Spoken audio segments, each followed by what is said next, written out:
Well, good evening, everybody. Lovely to be with you again. Helen has magically appeared from stage left or right. I don't know, one of the two. Helen, you're muted at the moment, which is all rather fun. I've just unmuted myself. And you have now, you're now unmuted. Hey, look, thank you very much, everybody, for joining us this evening on the second of our evening presentations in this autumn series. This evening, we have the lovely Helen Bryon. Helen, give everybody a wave. Hello. Who is going to be talking about the best of Brazil. Brazil is a place that Helen has been to on a number of occasions in the past, though not since pre-COVID, if I remember rightly. Is that right? 2018. 2018. And quite specifically, Helen is going to be talking about the best of Brazil trip, but I know that Helen is going to make reference to one or two other trips that relate to Brazil and our wonderful Brazil product towards the end of her presentation. They are very unusual mammals, aren't they? The one that you are illustrating there, maned wolf. What an unusual looking thing. It's a fox on stilts. Well, it's not a fox. It's in its own genus, like, but there we are. Yes, no doubt. But it is often referred to, yes, the golden fox or the golden dog with a short tail. That's its Latin name, essentially. It does look very much like a red fox, doesn't it, on stilts, don't you think? Looks amazing. This is pretty much my must-see animal. I'm very excited. Yes, I can imagine. It's not something that I've yet seen, but with any luck, that's only a matter of time. Hey, people don't want to hear me rabbiting on. Helen, I am going to pass over to you and your wonderful words of wisdom. I will just remind everybody that they are very welcome to ask questions, which they are able to do on the chat facility, which they will find. You'll find the chat facility at the bottom of your screen, or via the Q&A facility, which you will also find at the bottom of your screen. And I know that Helen would love to answer questions about her presentation. We'll do that at the end. So Helen, I'll go over to you, pass over to you. I shall hide in the background, watching with joy as you present these amazing images of Brazil. And I'll chat to you in a bit. Lovely. Okay, well, I just have to thank Amanda for her comment already. Crikey, you've really made me chuckle. But you're quite right, I won't be quiet for long, so I hope everybody can hear me. So yes, maned wolf is very much on the agenda with our brand new Best of Brazil holiday that I have the great fortune and pleasure to be leading on the 3rd of July next year. For many people, however, and myself included, it's not actually necessarily a maned wolf that might take you to Brazil for a wildlife holiday in the first instance. I would say that for many people, it would be this creature. It is the leopard on steroids. It is the jaguar, a wonderful, wonderful, wonderful creature. And this was my very first. She is my screensaver. If you've heard me talk you through our Northern Pantanal trip, the wildlife of the Pantanal, then you may well have seen this image before. I could scarcely believe my luck. So yes, it was jaguars that took me to the Pantanal. Less than 24 hours after leaving the UK in September 28, here I was sitting on a boat looking at my very first jag. Now, they look like leopards, they do not act like leopards. So they are brazen, they are bold, they are much, much larger, and they are essentially looking for capybara and looking for caiman. So they patrol the riverbanks, which is exactly what she was doing here. And she popped her head out of the vegetation. Every single voice in my head was pleading silently that she would come back again. The wildlife gods were with me, and she basically started to come down this sandbank She sat a little, she stretched a little, she did a downward dog, and then she lay down, surveying us and her kingdom around her. There was nothing on the sandbank, but she thought she'd come for a closer look. Now, I was in the North Pantanal, as I've mentioned, and this is an area called the Jaguar Zone. And in the Jaguar Zone, all of your morning and afternoon safaris are done by boat. So there I am, sitting on the water with no other boats around me, and this marvelous creature is just coming closer and closer and closer. Now, she was the first of 16 jaguars that I saw over 24 sightings in a 4-night period, which is insane, quite frankly. And it was enough to make me think, my God, I would love to come back. You know what I'm like with big cats and whales, they're always going to get my vote. She was magnificent. So you can imagine my surprise when on the back of a conversation with some clients at Bird Fair, thank you very much, Christine and Ian, if you're listening, when I was asked, would I lead our new Best of Brazil trip in July next year? Would I? Absolutely, with bells on. Yes, please, very, very much. So we're not going back to the North Pantanal on this new trip, but we are going to, as the name suggests, the best of Brazil. And jaguars are present in every area that we will be going to, but we will have a number of different target species in the 3 particular areas that we are to visit. And to talk you through what they are, normally when people think of Brazil and they think of wildlife, arguably they're going to think of the Amazon. From our perspective at Wildlife Worldwide, when people want a wildlife holiday to Brazil, I would say arguably that we're talking about the Pantanal, because the lure of those jags is so, so strong, and we're never going to guarantee sightings, but we are fairly consistent in terms of the sightings in the Pantanal region, and for jaguars in the North Pantanal in particular. Now, the beauty of Brazil is that it's accessed by non-stop flights from the UK. You've got British Airways and you've got LATAM flying every evening overnight into Sao Paulo that you can see on the coast there.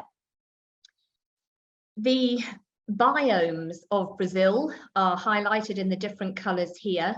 And there are 3 distinct areas that we are going to be visiting on our new Best of Brazil trip. The first will be the Cerrado. The second will be the Amazon and the Amazon basin in particular. And the third will be the Southern Pantanal. Now, what I'm going to do is I'm just going to take you through all of these areas one by one by one. So we're going to fly initially into Sao Paulo. From there, we're going to fly up to Brasilia. And you can see that Brasilia is in the Cerrado biome. Now, if Cerrado doesn't mean much to you, don't worry. This is essentially savanna. So this is Brazil's equivalent of a grassland savanna system, intermixed with woodland as well. And that's where we're going to start our journey. So straight to Brasilia, and from Brasilia, we will then travel by road 5 hours to an area called 3 Junctions. Obviously, it has a Portuguese name, Triunçao. I'm not going to embarrass myself any further, and I'm going to refer to the area that we will be going to, a private reserve in the Cerrado system that is essentially called 3 Junctions in English. So imagine this vast area. Now, this Cerrado area covers the equivalent of the UK, France, Germany, Spain, and a few other bits and bobs. So we're talking about a massive region. And it's actually considered the most biodiverse savanna system in the world. Now, we're talking over 850 species of birds that have been found in this area, 250 species of mammals, 1,200 species of fish, and over 480 species of reptile and amphibian. So this is a very, very important and wildlife-rich area. So the Cerrado covers this massive area. We're going to be visiting the Three Junctions Private Reserve, which is an area covering 33,000 hectares of Cerrado. So it's vast, big skies. We're traveling in the driest sort of time of year by traveling in July next year. And our target species, very, very much, despite there being jaguars in this area, despite there being puma, despite there being ocelot, quite frankly, I'm going to be looking for all of these things. My eyes are going to be on beanstalks for the 4 nights that we'll spend in this area. But maned wolf is really our target key species. So as Chris and I were just discussing, they're not a wolf, they're not a fox. They are South America's largest canine, and they get their name, the maned wolf, because they raise that mane on the back of their necks when they feel threatened. But really, it's these long, wonderful legs that help them traverse through the savanna grasslands on the lookout for their rodent preferred prey. So they're omnivores, they're solitary. They scent mark to communicate when males are looking for females and vice versa. And they're mainly busy at dawn and dusk, so they're crepuscular, but we will be going on night drives as well as morning and afternoon activities to maximize our chance of finding these incredible creatures. So being omnivores, about 50% of their diet is considered to be a fruit, actually. But these long legs help them go through the grasslands, and guinea pigs, funnily enough, are actually a favoured prey. They particularly are not prey for anything particularly. I'll say particularly again, shall I? But puma is in the area, and puma would potentially have a go at them. But this is really what we're looking for amongst all the other species as well. Now, they don't howl. It looks like they're howling here, but they don't. But they do what's called roar barking, which I think I just can't wait to hear it. I mean, I want to see them, but I also want to hear them. I mean, you know, just the expression in this particular shot is absolutely fabulous. So what we will come across is that some of these maned wolves may well be collared.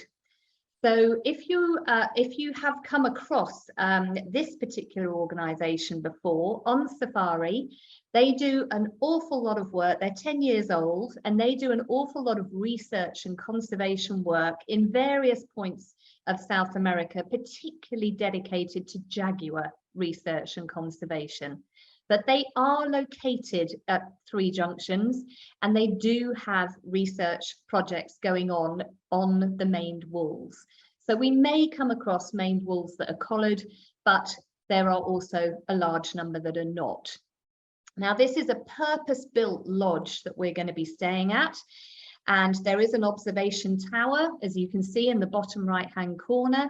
And we will be in very, very comfortable surrounds. It's not ostentatious in any way, shape or form, but absolutely lovely, simple but effective. And our primary objective, of course, is to be out in the field as much as we possibly can be. So we will be going on 4x4 safaris. I mean, you look at that and you think, crikey, you're in Africa. We will be going on night drives, you know, with the maned wolf, with some of your other cats being, you know, ocelot in particular. We will go out looking for those. We will also go out by boat. There is an opportunity to night kayak, which would be phenomenal. If you think of the stars in this area, we're miles from anywhere. The constellations above us are going to be absolutely superb. And in conjunction with that, we then will be looking for the, you know, sort of night creatures. This is actually a Cuvier's dwarf caiman. It's the smallest caiman in the world. Saying that, it gets to 1.5 meters. It's not diddy, weighs about 6 to 7 kilograms. And it is there is the opportunity to go on a night kayak and to try our luck looking for this little fella. There's a lot of other wildlife to see when you're there. And rather than me just showing you slide after slide after slide of what we might come across, I think this is rather marvellous, particularly the start. So this is camera trap footage. You'll have to excuse the music. It's going to make you grin. It's a bit like Benny Hill. But just have a look at this to see what has been caught on camera trap by the researchers at On Safari.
I always just want to play it again because I just think that's brilliant. It's the music, it's the fact that you've got, you know, just puma walking alongside maned wolf that's just happening to do its business right in front of the camera trap. You know, you've got the caracara having a bird bath, you have the rheas, the ostrich-looking creatures, crab-eating fox, the pumas, the youngsters, you know, with the maned wolf. I mean, crikey, if that doesn't make you want to go, I don't know what will. I just think that is genius. And then in addition to that, I'm getting a bit excited now, all the other little things that we will be keeping our beady eyes open for. So from banded armadillo through to hognose skunk, striped hognose skunk to be precise, sorry. We will have blue and yellow macaws. You know, the bird life just looks wonderful. Of course, you can't go to Brazil and not get your toucans. I defy anybody to not become interested in birds after a trip to Brazil. It's the colour, it's the, you know, the audacity of these wonderful creatures. I mean, it's just fabulous. So there's a little taster of part 1 of our itinerary. So that will be the Cerrado. We will do 4 nights there. We will have a logistical night stop in Cuiabá, which you can just see at the top of the Pantanal region there, highlighted in blue. And then we will fly ourselves up to Alta Floresta. And this is our access point for the southern Amazon basin. Only an hour from Alta Floresta with the transfer time, and then a boat journey to get to our next stop, which is Cristalino Lodge. Now, Cristalino Lodge is one of the ecotourism lodges that are consistently award-winning, and we are going to shift our focus entirely. Gone are the grasslands of the Cerrado. We're now in an area that is so biodiverse and so rich in species, vegetation, bromeliads, orchids, as well as birds, insects, butterflies. There's 1,200 different butterfly species that have been recorded in this area. So not only is it jaw-droppingly beautiful, but the lodge itself can only be accessed from boat. There's a floating bar, you can do yoga. There are 2 50-meter observation towers that we'll be utilizing.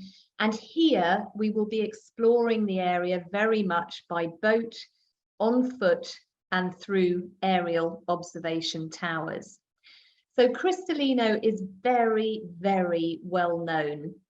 It is such a biodiversity hotspot that is actually coined an ecotone, not an ecozone, but it's so important that it's an ecotone.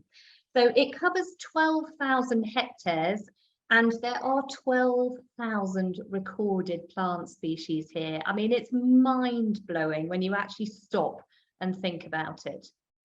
The lodge itself, crikey, it is beautiful. But again, it's not ostentatious. You know, this is an eco lodge. It's been built, the actual reserve itself is split into a number of zones. There's the tourism zone, there's the research zone. You know, it's very, very carefully managed and very established. And this is the accommodation that we'll be staying in. Very, you know, screened against all the insects because there are going to be loads here. This is a macro dream, which is super, super exciting. If I let Emma Healy loose here, crikey, we wouldn't see her again. So you know, we're out on the river. So this is one of the little floating pontoons. As I say, there's a bar down on the river. You are on the Cristalino River here. And across the reserve, there's white water and there's black water. And that encourages different habitats. So there's lakes, there's rivers, there's forests, there's micro habitats, you name it. That's what adds to the biodiversity. So when we're out on the river, this is one of Nick Garbutt's photos. Thank you, Nick.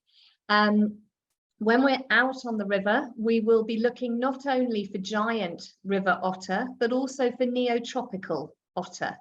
We will be out on foot, glued to our binoculars, no doubt. And these are the observation towers that we can go up. I'm getting a bit of vertigo just thinking about it, but oh, I'm excited to get up there. So there are two of these and they're 50 meters tall, both of them. So for photographs looking down on birds flying beneath you, fantastic. Again, scopes, binoculars, and a fairly tough constitution, shall I say. So yeah, it's going to make the nerves go a little bit, this one, but I'm looking forward to it. There's the view from the top. I mean, marvelous. There's nothing for as far as the eye can see but Amazon basin. Absolutely superb. So we will be looking for some of the big guys here. Harpy eagle, obviously. You know, our eyes will be peeled, but really I would say the focus here will be on macro. It will be, when I say macro, I just mean the smaller stuff. This is not a photographic departure. I'm not a wildlife photographer. I take snaps that I can use on some of these presentations, although Nick's tend to be a lot better, Emma's tend to be a lot better, Brett's as well, so they find their way in there. But an awful lot of birding, which is super exciting as well because of that colourful aspect and because of the plumage. So this is your capped heron. This is one of your arasaris, a curl-crested, which is a really key species in this particular area. This is the blue morpho. So as I mentioned, 1,200 species of butterfly, which is mind-blowing. And it's by travelling in the drier part of the year over our summer months, it's considered that the birding and the butterflies and the larger mammal potential is better at this time of year. So when we're talking about mammals, I can't wait to see these guys. Tamanduas, absolutely beautiful. We have got howler monkeys. We've got this, which is another specialist, white whiskered spider monkey with their prehensile tail that you can see he or she is holding on tightly with and looking at us here. You've got maki monkeys. So this is a nosed maki monkey. Awesome, absolutely awesome. And you've got things like capuchins. So there's going to be a lot of primates, a lot of birds, a lot of insects, a lot of bugs. So we will spend our time in the Amazon, immersing ourselves in the southern Amazon basin to try and get as much out of that area as possible before we then come down to our third and final ecosystem. And this will be the southern Pantanal. We're going to start our journey close to Benito, that you can see down there below the Pantanal itself. And Benito, we will be visiting for one night, very simple accommodation on our stay here, but this is primarily what we are there to see. there is a sinkhole, and this is home to a number of breeding pairs of red and green macaws. Now, the sinkhole is about 500 meters in diameter, so it's massive. And it doesn't just attract the red and green macaws. There are a number of different species of macaws that are attracted.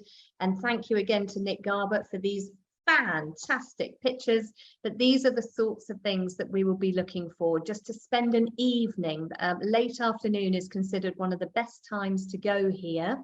So we will be going late afternoon and into that evening time so that we can try and see this for ourselves.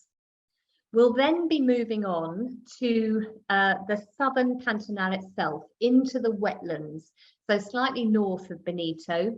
And here we will be staying at Casa Cayman, which is part of Cayman, the Institute. It's a refugio. Again, this is a very, very well-known eco-lodge. So all of the lodges that we have chosen in the Cerrado, in the southern Amazon, and here, they are there to conserve, to protect, and to learn from. So that will be an integral part of our particular journey. Now, this has just come out of a refurbishment. So you've got the fire pit. It's overlooking a wetland area, as you can see here. So again, it's the southern Pantanal, but it's not going to necessarily give you the fully water-based experience that the northern Pantanal will. This is more of a grassland area, and waterways are there. So again, you can just get an idea of just how lovely this particular lodge is. And we will be also trying to target this wonderful creature. I love how they just lift their leg. Did you notice on that little video that we played previously, it lifted its leg in time with the music, which I thought was very well done. But so giant anteaters, they are known, and they're in the northern Pantanal as well, but they are particularly associated with the southern Pantanal, and this is because of their prey, termites. You'll find termite mounds dotted all over the southern Pantanal, and that is what they're looking for. So they're equipped with this 40-centimeter long tongue. They're equipped with huge front nails that help them dig through into the termite mounds. So giant anteater will be one of our focuses here. But again, at Casa Cayman on safari are found here. So they have jaguar research projects, and again, just going to show you a little video. It's only 1 minute long, but how gorgeous are these?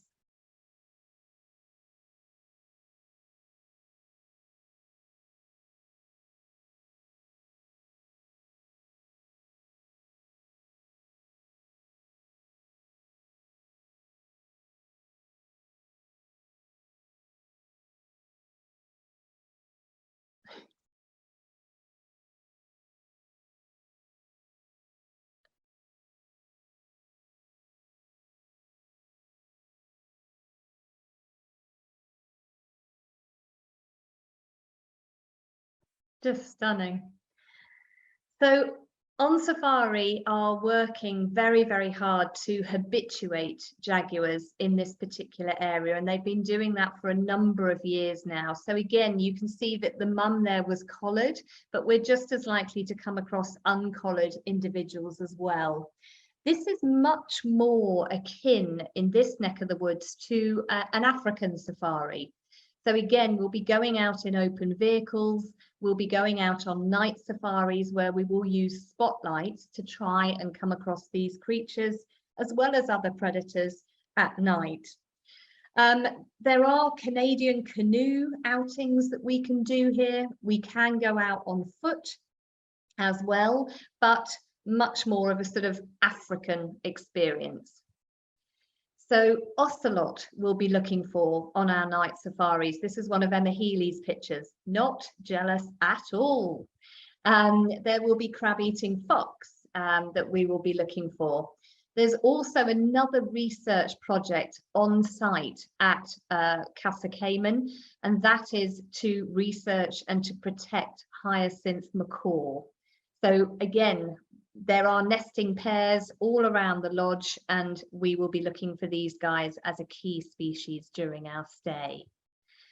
So out on foot, out on the vehicles, out on the water if the opportunity presents itself. There will be a plethora of other wildlife that I've not even mentioned yet. South America's largest rodent, the utterly endearing and utterly captivating capybara, or as you've probably heard me refer to them in the past, happy cappies. Curacao. I mean, just again, how can you not like birds after seeing this? I mean, talk about a bad hair day. Peccary. So we'll be looking for white-nosed peccary. We might come across those in the Cerrado. We might come across them, you know, throughout the itinerary, much like jaguar, much like ocelot. So although we will have our target species of maned wolf in the Cerrado, of birding, neotropical otter, anything that moves, particularly in the southern Amazon. And then, of course, when we get down to the southern Pantanal, it will be giant anteater, it will be jaguar. But ultimately, this is called the best of Brazil, and it's called that for a reason. We're going to hit these 3 ecosystems. We're going to have 4 nights in each place. So that gives us 3 clear days to really get underneath the skin of everything that we're looking for. So the best of Brazil, I will open up to questions shortly. Crikey, I don't think I've ever done such a quick presentation. You guys might be able to have an evening after this, which is very unusual for me. But the other Brazilian trips that we offer. So I love this image. This is absolutely beautiful. It looks computer generated, but no. So this kind of comes back to where we started, that often it's the lure of a jaguar that will take you out to Brazil on a wildlife focused holiday for the very first time. When we see jaguars in the Cerrado or in potentially even in the Amazon or in the southern Pantanal, in the grassland area, it will look very, very different to this.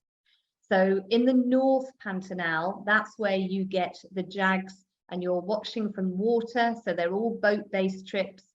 And this is where you will get this sort of experience, the sandbanks, the water, potentially swimming jaguars, and certainly they will be crossing the rivers on their hunt for caiman.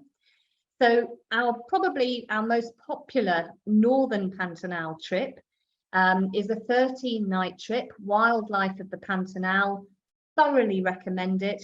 And you would then get the opportunity for these sorts of images where they are in the water, where they're cooling down. And these trips run regularly every month, really, between June and October.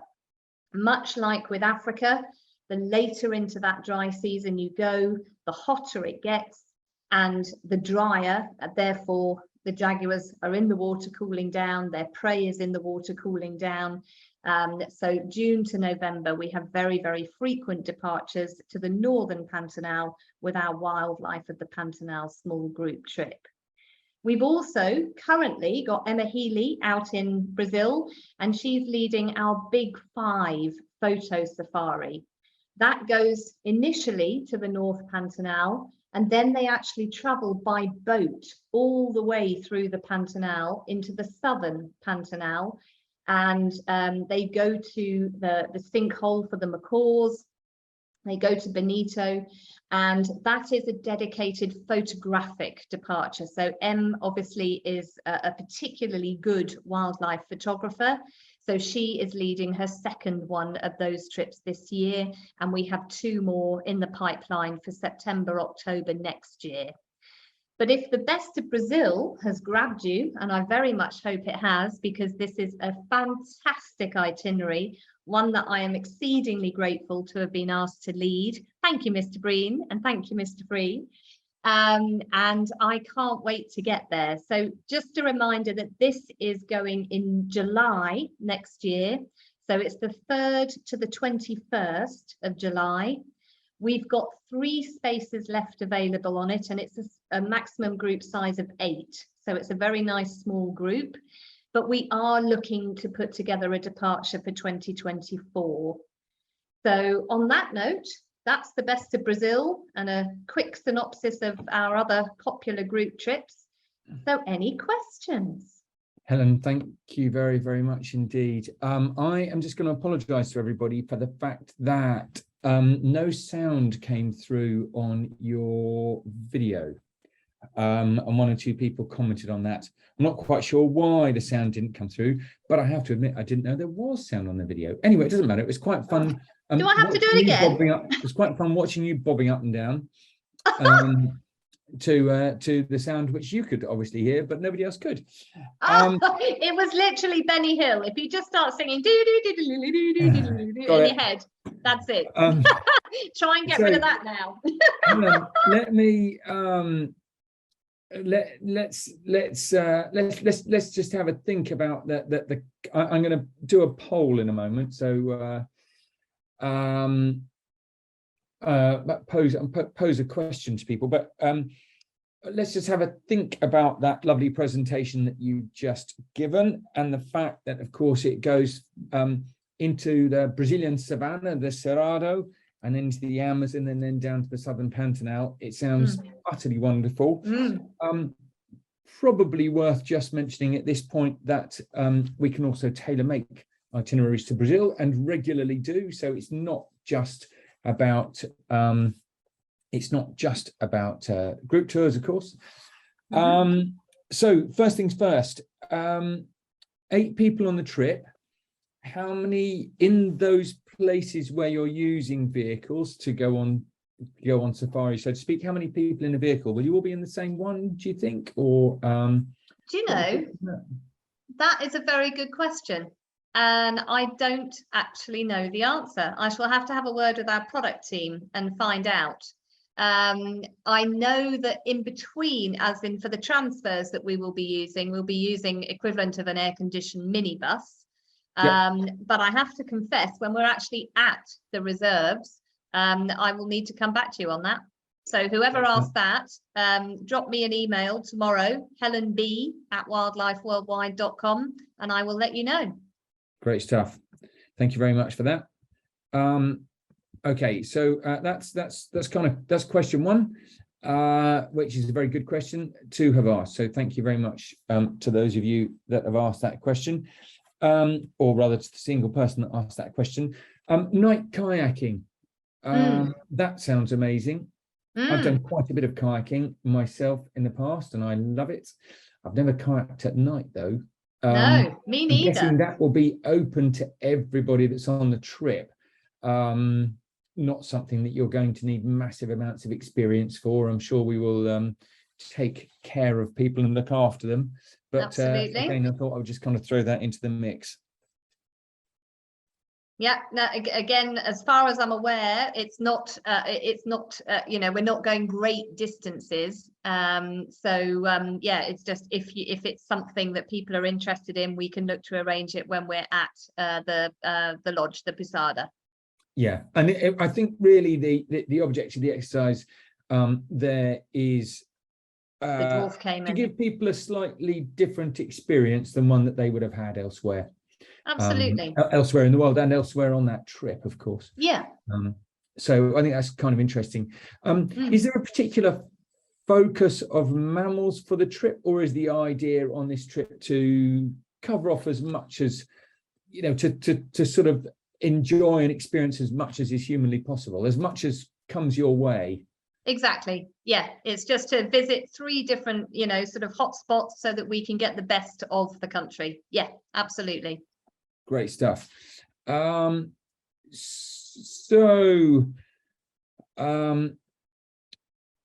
let's just have a look and see kind of temperatures you might be able to experience on this one. Yeah, pretty variable. I would be anticipating about 25 degrees in most destinations. The southern Pantanal can get cold fronts that come through, so I will be packing my thermals, and just so that I have got layers if I need them.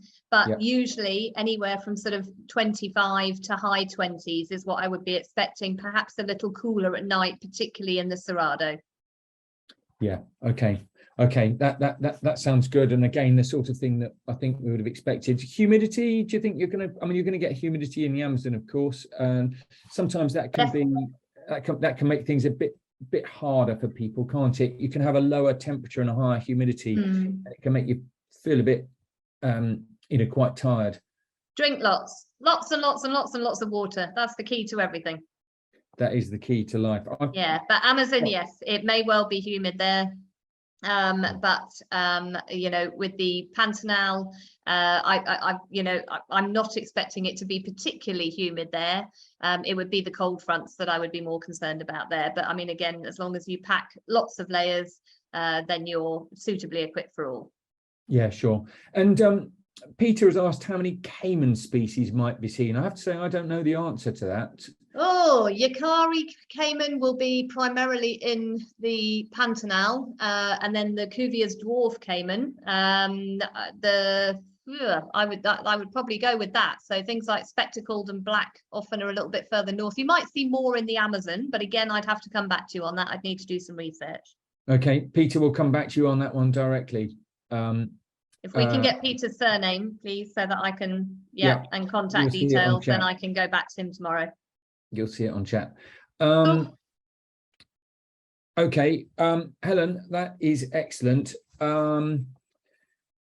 Let's just have a think. Is there anything else that we need to make sure we tell people, other than the fact that Brazil is really an exceptional country? I've been to Brazil on a number of occasions. I've been to the Pantanal and I've been up into the Amazon. I haven't been to the specific place you're going to the Amazon on this particular trip, Cristalino Jungle Lodge, which is a place I really want to go to. It looks ditto. Fantastic. Yeah, very exciting. Looks really brilliant. But I have been to the Amazon and enjoyed it enormously. The Pantanal I also thought was outstanding. I've been there 2 or 3 times and had some amazing jaguar sightings, but I haven't been to the southern Pantanal. So that I think is going to be a wonderful if you've been to the North Pantanal before, I think this just promises to give you something different. So don't if you've been before, don't be put off this new trip. I think there's going to be a lot of value to seeing the North and the South Pantanal separately. Yeah, I think so too. They are clearly very different, very different areas. Offering different opportunities and different ways of viewing the wildlife. So I think that's I think that is definitely the case, and it's certainly well worth considering the trip on that basis. Just to cover off a few of the chats, yes, Harpy Eagle is possible at Cristalino, and we are looking to put together a 2024 departure. So if you can't do next year, Andrew, don't worry. So watch this space. Excellent. Insects and insect protection. Someone has asked. Just take lots. take lots, and the best protection for insects is long sleeves on your arms and long legs. Yeah. And insect repellent. That's always the very best thing. So do everything to avoid being bitten rather than walking around in shorts and a t-shirt. Yes. And also there's a few other questions. So the mammal with the long pointy nose, I would imagine that you're thinking about the giant anteater, but it might be the tapir, the Brazilian tapir that you blinked and missed, to use your words. Skunks and armadillos, we will be hoping to come across, they are a year round. And I think you've asked all the other ones, haven't you, I think we have. We've gone through temperatures, chatted about the caiman species. Yeah. And we've spoken about insects, sort of the insect risk. So Helen, can I David Shaw, I hope not. Can I trouble you to put the last slide on for me? Oh yes, sorry, every time. Every time. It's like every time. There you go. So hey, look, everybody, as usual, thank you so much for taking the time and trouble to spend your evening with us. We do very much appreciate it. If you would like to join us again later in the week, on Thursday, we will be talking about wildlife of Europe's north. So do jump on board with a glass of wine or a cup of tea, or something stronger should you wish. And here is talking about the wildlife of Europe's north. Other than that, thank you very, very much for taking the time to be with us this evening. And once again, thank you, Helen. Wonderful talk. Thank you. See you soon.